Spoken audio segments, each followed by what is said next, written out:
Tama na, boss. Hindi ka ba kinikilabutan? Hindi lang talaga ako makapaniwala. Bakit hindi ba kapani-paniwala na mukha talaga akong patay sa picture na yan?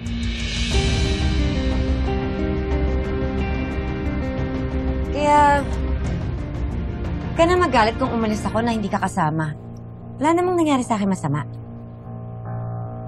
Buti na lang kamo. Tunugan agad namin ni Marco.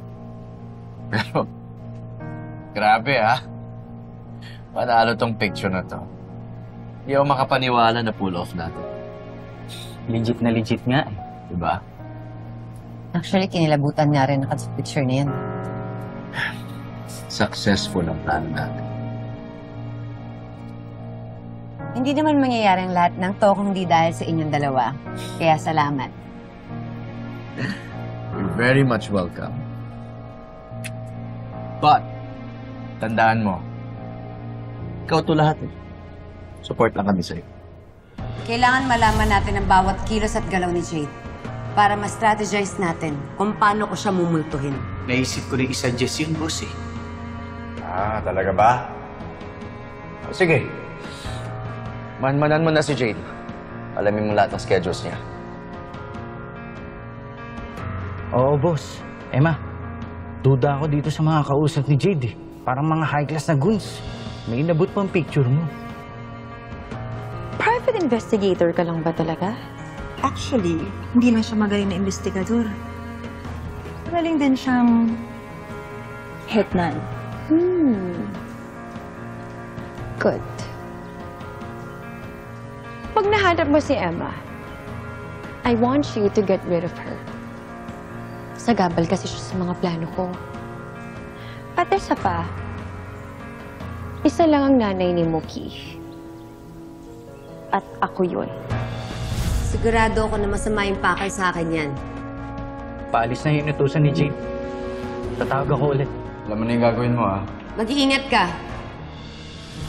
Anong gagawin mo? Kapag ginaling ka ni Jade. Presence of mind. Unang reaction mo talaga ay magpapanik ka. Unang mong gagawin ay haapakan mo ang paa niya.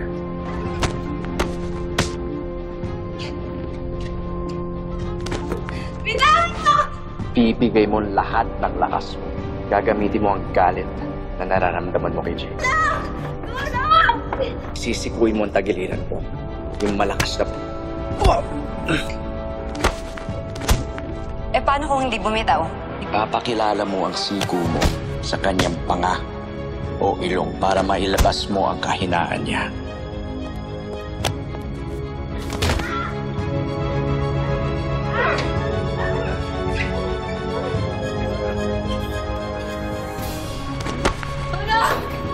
Tandaan mo, sa gera, utak, at dapat unahan kayo.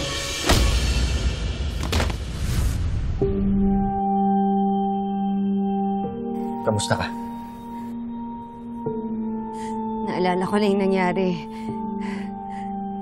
Paano ko napatay ako ng mga oras na yun? Nung inutusan ni Jade, paano na si Mookie kung namatay ako? Marco, tubig.